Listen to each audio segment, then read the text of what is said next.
Hello and welcome everybody to a new devlog for Darkest Day, Brightest Night. This will finish with the last few things I've managed to do in during April. And, progress at May will begin after this.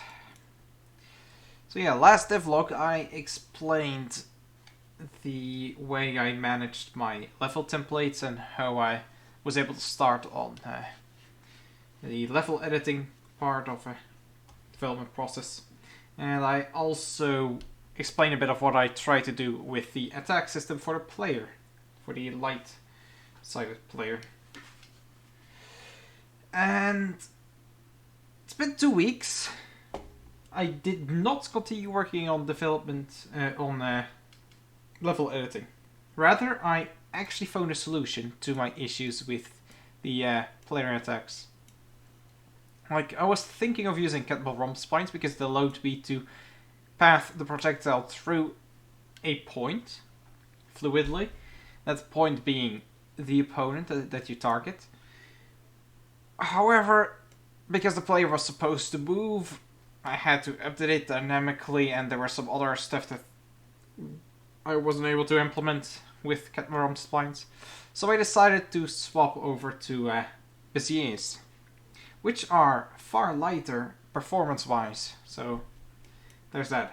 May look less fluent, but overall it's probably gonna be better than the kettlebell romp ones.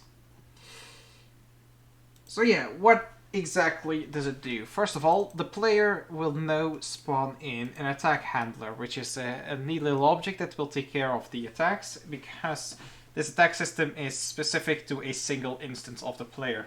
First of all, it's unique to the main character of the story. So if I were to add more characters later on, they would have a very different attack handler.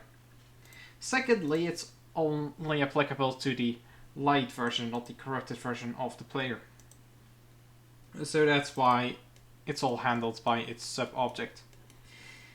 And what it actually does is it creates a dynamic path. It determines its starting point, creates an end point based on whether or not you have a target selected.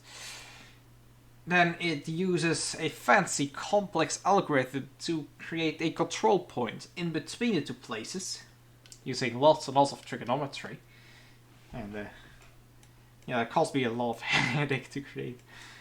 So yeah, creates a control point, creates a nice little arc path to follow, and then the projectile follows that path. When it reaches the end point, it will return to the player. And the way it's set up makes it fluent enough.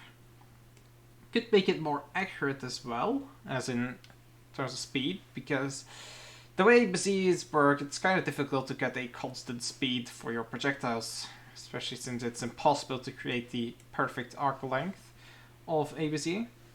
It's not possible to calculate, you can only estimate. And the more accurate the estimation, the more performance heavy this becomes. The complexity is ridiculous. So yeah, I've turned that down a whole lot. It diverges with like 10 pixels per tick in speed. It's not that big of a deal for projectiles. Performance gain is far more important than the accuracy. So yeah, this here is the attack handler.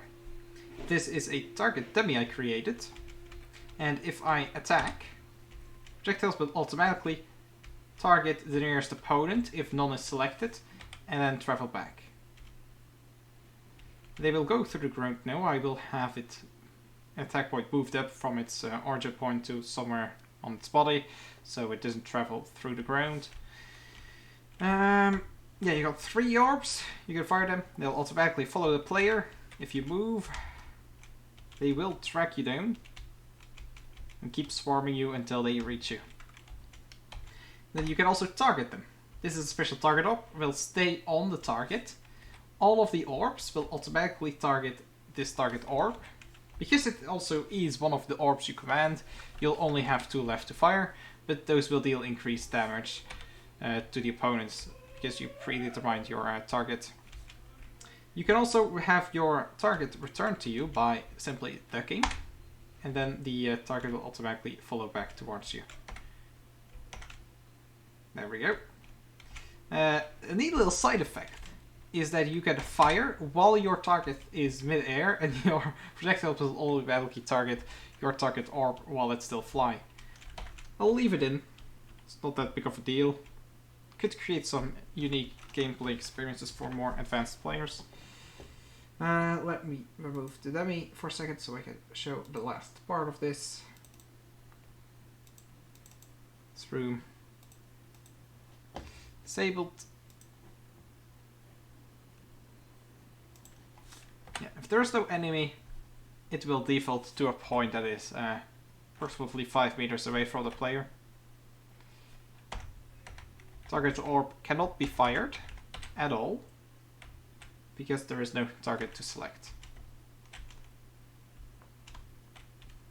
It's kind of difficult to see if we move from the wall because we are pretty zoomed in right now. In regular larger levels you'll be able to see the full path of the projectiles and it will look a lot better. Anyway, this is completely functional. Spent entire morning getting rid of the last bugs. And as far as I know, this is completely done. So now I just need to add attack variations. And that's gonna be the basic attacks for the player. Yeah, a lot of progress has been done. This is huge. I expected this alone to take an entire month in order to get it to work properly. Because it's the issues, the complexity, the way it interacts with other pieces of the code that makes it difficult to make it, well, bug-free. But it functions. I'm really happy with that. So yeah. Next up is, well, continuing the level design, of course, and the different attack styles. Got two done, targeting and the basic. Oh, almost forgot. That is one of the features that I wanted to implement and I could not do with Get Well Rom splines, and that is, if you dash while firing, you automatically have all of your orbs returned to you. Immediately. So yeah, that's the third thing I implemented with basic attacks. So that leaves 9 to go. Wait, yeah, 9 in total. 2 more for basic attacks, 4 for advanced attacks, and 4 for defensive attacks, and the targeting system is done. Yeah. So there's 12 attack variations and then the targeting system. The targeting system will not be implemented with the corrupted version, by the way. Any melee character will not have a way to target opponents because it's frankly unnecessary. They will work fundamentally in a very, very different way. Okay, that's it for this devlog. I'll make another one after I've added a few more attack variations. Probably after I finish the system that handles the more advanced attacking. You know, the laser beams and stuff. Because that's always cool to show. So yeah, I'll be a week or 2, maybe 3 weeks, a month if absolute disaster strikes. I'll keep you updated in the Discord and the Facebook page. Trello page will always be up to date as well, so you can always track progress on that. And stay safe, and goodbye.